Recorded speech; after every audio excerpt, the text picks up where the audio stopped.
You will hear a number of different recordings, and you will have to answer questions on what you hear. There will be time for you to read the instructions and questions, and you will have a chance to check your work. All the recordings will be played once only.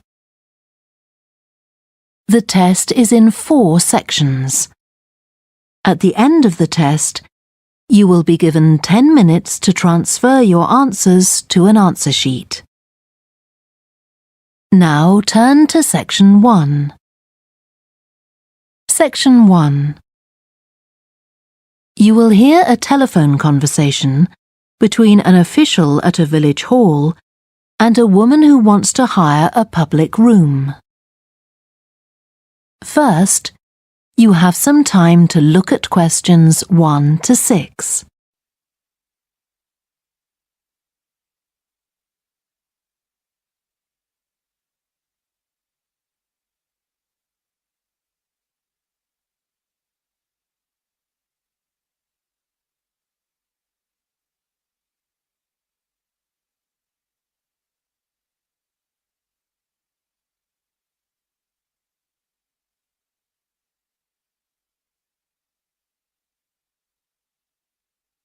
You will see that there is an example that has been done for you. On this occasion only, the conversation relating to this will be played first. Hello? Oh, hello. I wanted to inquire about hiring a room in the village hall for the evening of September the 1st. Let me just see. Yes, we have both rooms available that evening. There's our main hall, that's got seating for 200 people, or there's the Charlton room. The main hall seats 200, so 200 has been written in the space. Now we shall begin. You should answer the questions as you listen, because you will not hear the recording a second time. Listen carefully and answer questions 1 to 6. Hello? Oh, hello. I wanted to inquire about hiring a room in the village hall for the evening of September the 1st. Let me just see. Yes, we have both rooms available that evening. There's our main hall, that's got seating for 200 people, or there's the Charlton room. Sorry? The Charlton room, CHARLTON.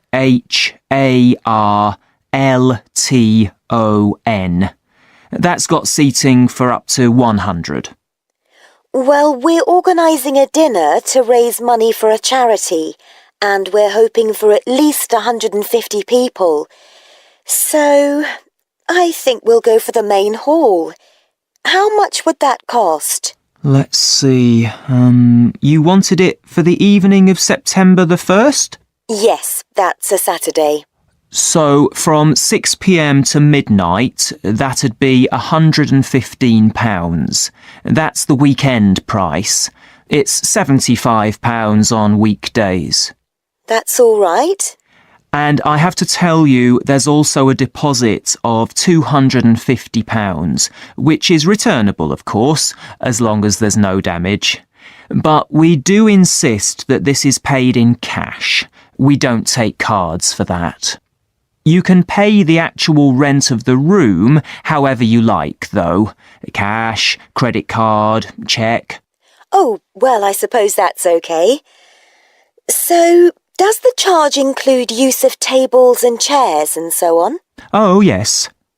And what about parking? Yeah, that's all included. The only thing that isn't included is, you said you were organising a dinner? Yeah. Well, you'll have to pay extra for the kitchen if you want to use that. It's £25. It's got very good facilities, good quality cookers and fridges and so on. OK. Well, I suppose that's all right. We can cover the cost in our entry charges. Right, so I'll make a note of that. Now, there are just one or two things you need to think about before the event.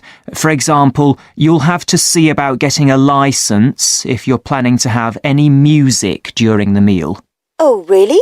It's quite straightforward. I'll give you the details later on.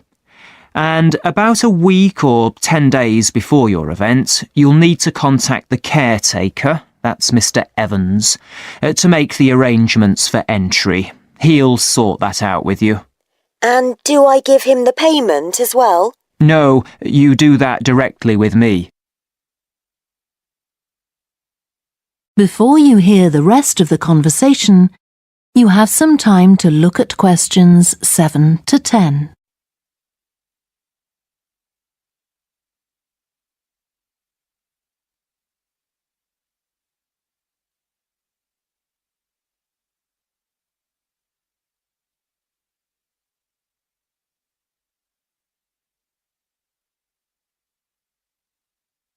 Now listen and answer questions 7 to 10.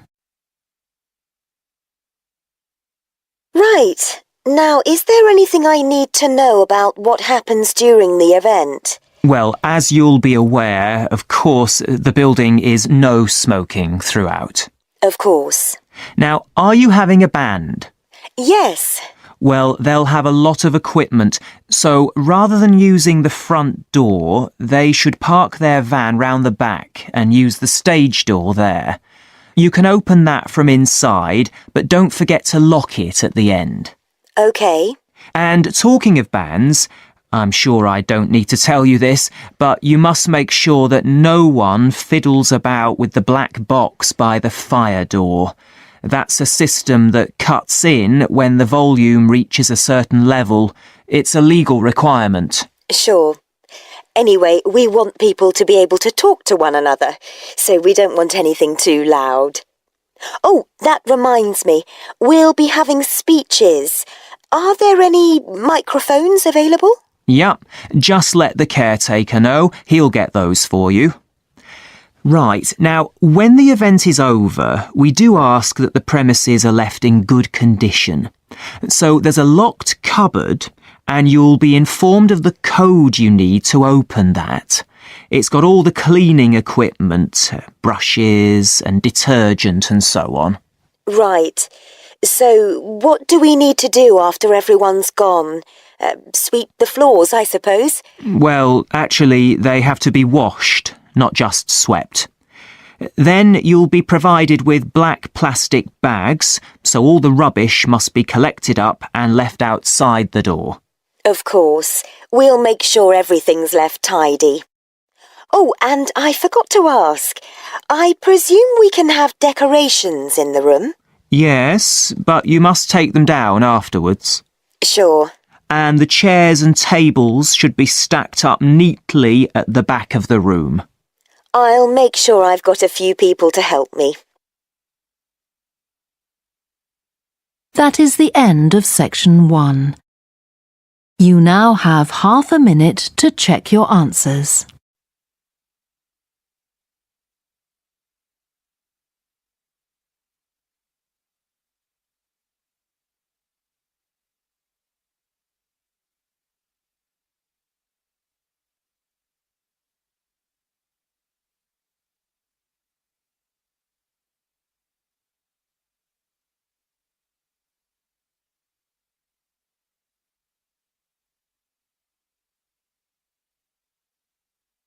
Now turn to section 2.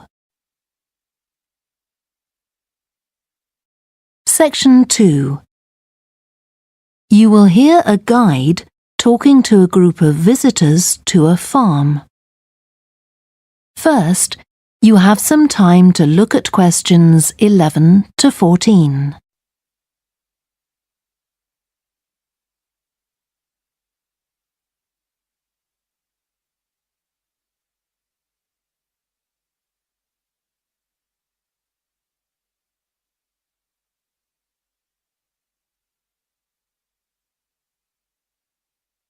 Listen carefully and answer questions 11 to 14. Welcome to the Fiddy Working Heritage Farm. This open-air museum gives you the experience of agriculture and rural life in the English countryside at the end of the 19th century. So you'll see a typical farm of that period, and like me, all the staff are dressed in clothes of that time. I must give you some advice and safety tips before we go any further. As it's a working farm, please don't frighten or injure the animals. We have a lot here, and many of them are breeds that are now quite rare.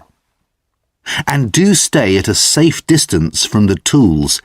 Some of them have sharp points, which can be pretty dangerous, so please don't touch them. We don't want any accidents, do we? The ground is very uneven, and you might slip if you're wearing sandals, so I'm glad to see you're all wearing shoes. We always advise people to do that. Now, children of all ages are very welcome here, and usually even very young children love the ducks and lambs, so do bring them along next time you come. I don't think any of you have brought dogs with you, but in case you have, I'm afraid they'll have to stay in the car park unless they're guide dogs. I'm sure you'll understand that they could cause a lot of problems on a farm. Before you hear the rest of the talk, you have some time to look at questions 15 to 20.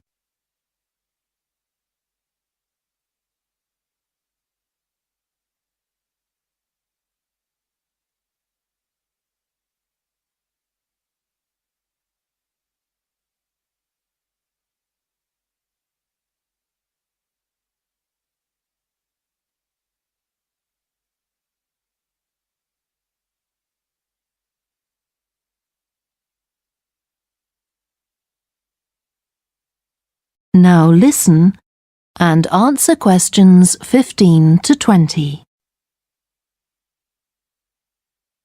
Now let me give you some idea of the layout of the farm. The building where you bought your tickets is the new barn immediately to your right. And we're now at the beginning of the main path to the farmland. And of course, the car park is on your left.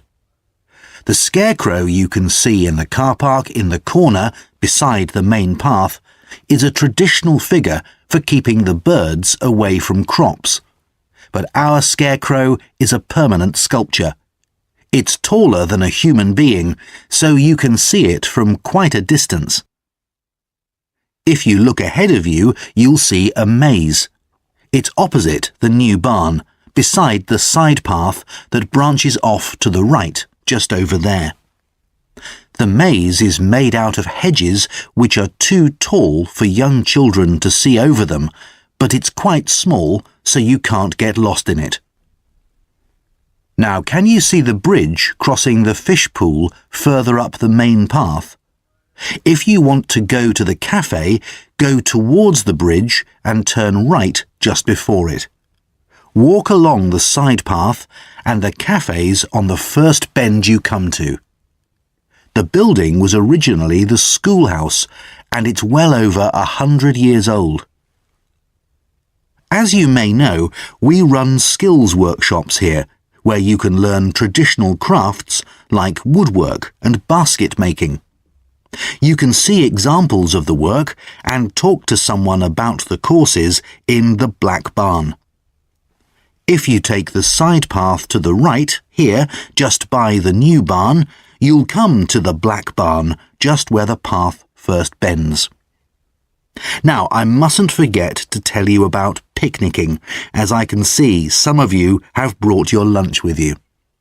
You can picnic in the field, though do clear up behind you, of course.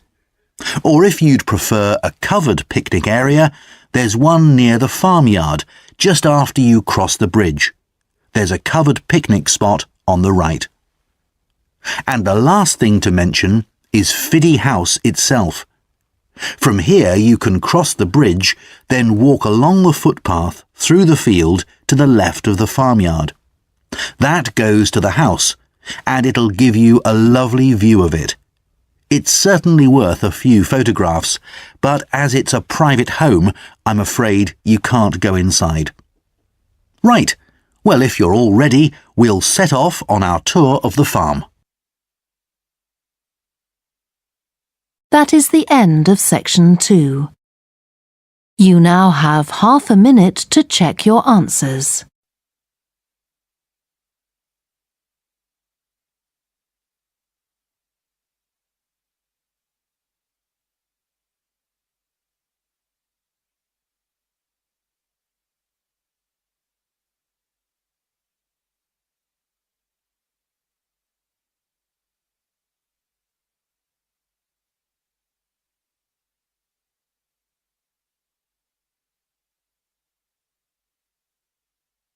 Now turn to section 3. Section 3. You will hear two psychology students called Lisa and Greg discussing a project they have to do. First, you have some time to look at questions 21 to 27.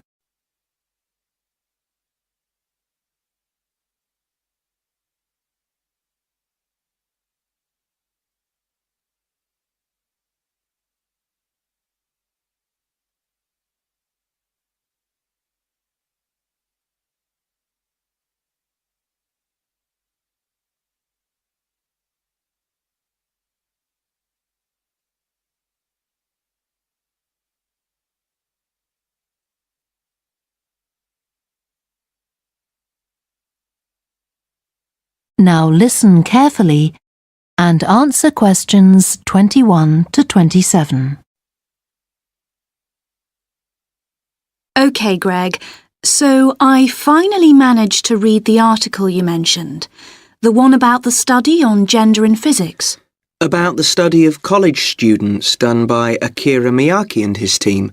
Yeah, I was interested that the researchers were actually a mix of psychologists and physicists. That's an unusual combination. Yeah, I got a little confused at first about which students the study was based on. They weren't actually majoring in physics, they were majoring in what's known as the STEM disciplines. That's science, technology, engineering and math. Yes, but they were all doing physics courses as part of their studies. That's correct. So, as I understood it, Miyake and co. started from the fact that women are underrepresented in introductory physics courses at college, and also that, on average, the women who do enrol on these courses perform more poorly than the men. No one really knows why this is the case. Yeah, but what the researchers wanted to find out was basically what they could do about the relatively low level of the women's results. But in order to find a solution, they needed to find out more about the nature of the problem. Right. Now, let's see if I can remember. It was that in the physics class, the female students thought the male students all assumed that women weren't any good at physics. Was that it? And they thought that the men expected them to get poor results in their tests. That's what the women thought, and that made them nervous, so they did get poor results. But actually, they were wrong.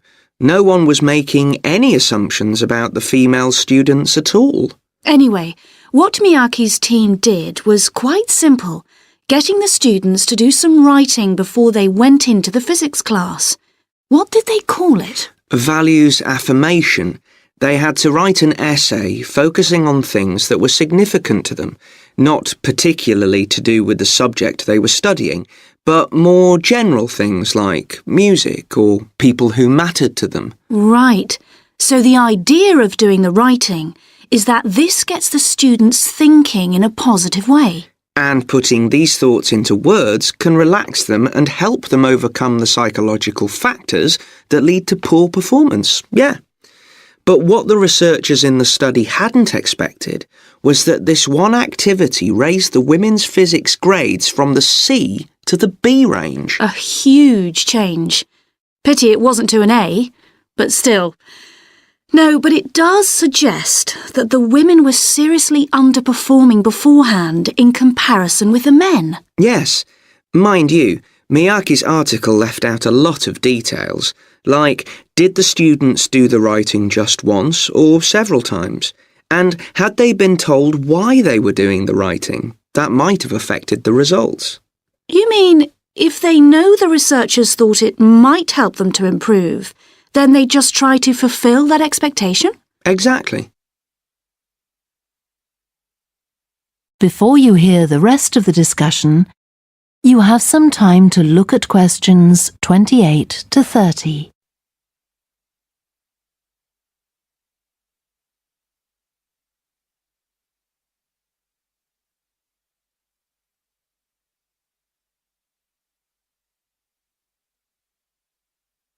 Now listen and answer questions 28 to 30.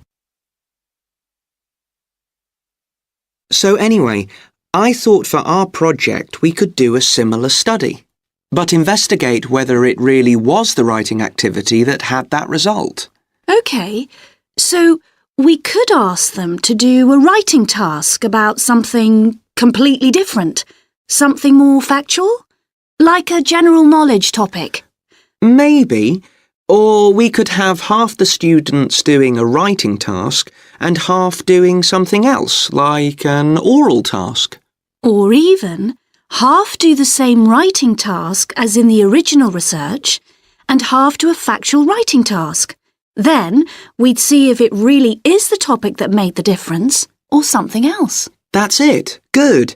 So, at our meeting with the supervisor on Monday, we can tell him we've decided on our project. We should have our aims ready by then. I suppose we need to read the original study. The article's just a summary. And there was another article I read by Smolinski.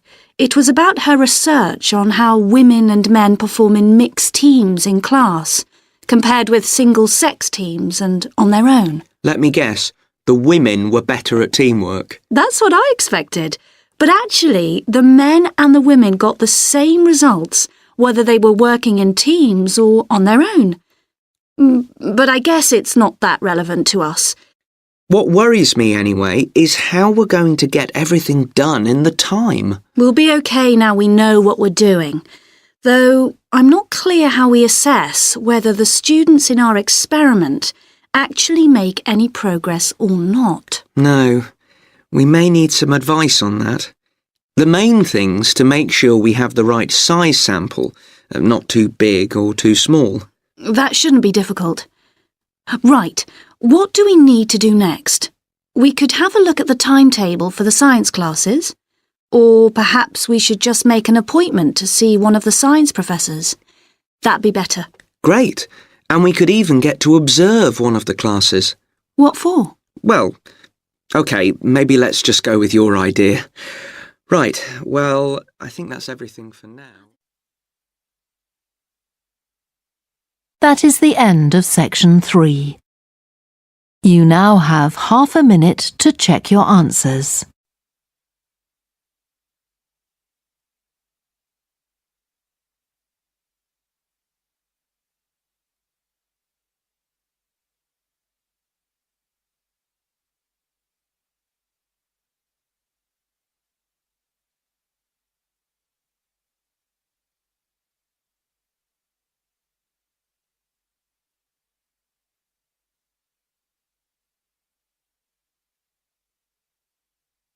Now turn to section 4.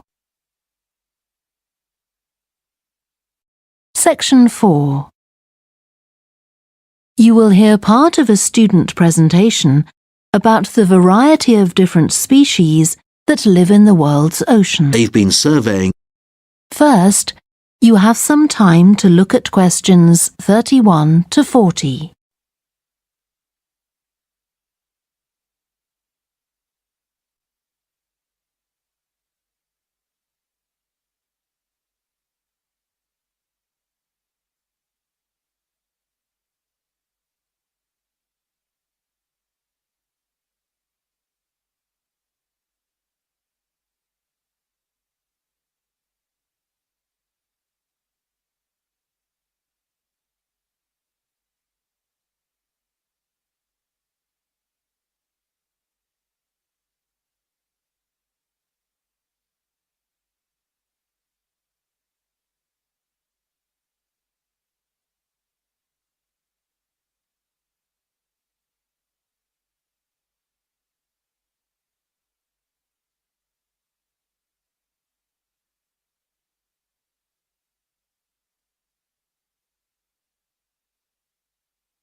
Now listen carefully and answer questions 31 to 40.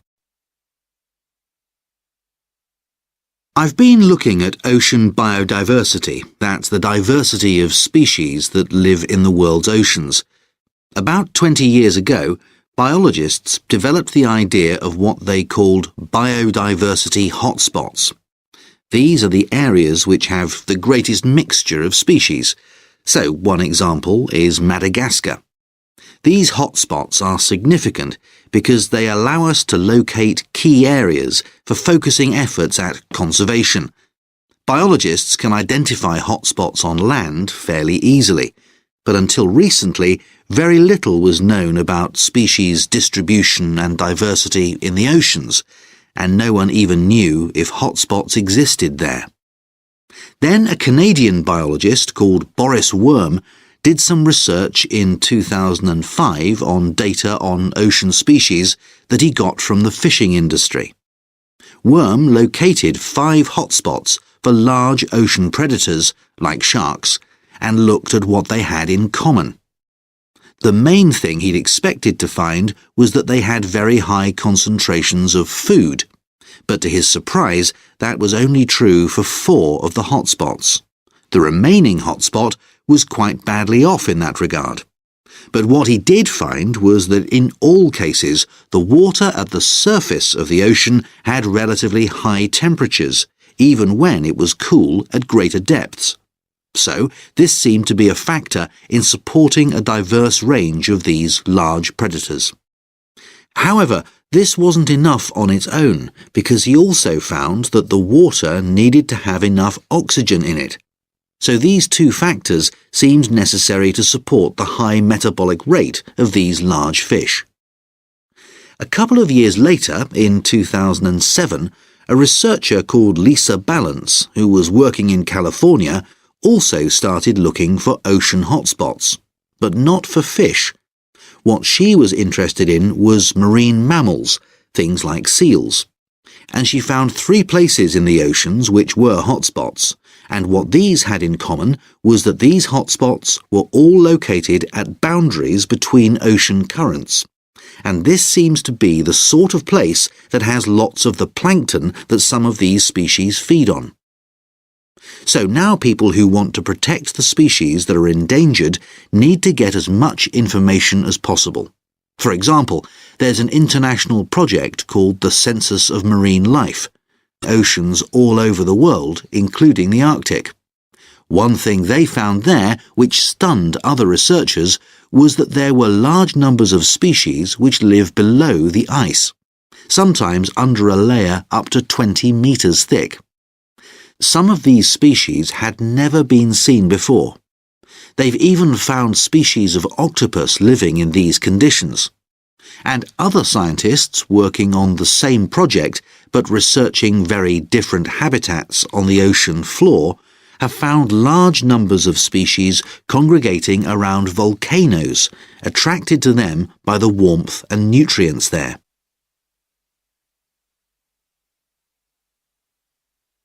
However, biologists still don't know how serious the threat to their survival is for each individual species. So a body called the Global Marine Species Assessment is now creating a list of endangered species on land, so they consider things like the size of the population, how many members of one species there are in a particular place, and then they look at their distribution in geographical terms. Although this is quite difficult when you're looking at fish because they're so mobile. And then thirdly, they calculate the rate at which the decline of the species is happening. So far, only 1,500 species have been assessed, but they want to increase this figure to 20,000. For each one they assess, they use the data they collect on that species to produce a map showing its distribution. Ultimately, they will be able to use these to figure out not only where most species are located, but also where they are most threatened. So, finally, what can be done to retain the diversity of species in the world's oceans? Firstly, we need to set up more reserves in our oceans, places where marine species are protected. We have some, but not enough. In addition, to preserve species such as leatherback turtles, which live out in the high seas but have their nesting sites on the American coast, we need to create corridors for migration, so they can get from one area to another safely.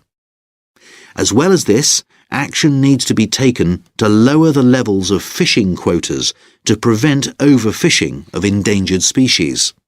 And finally, there's the problem of bycatch.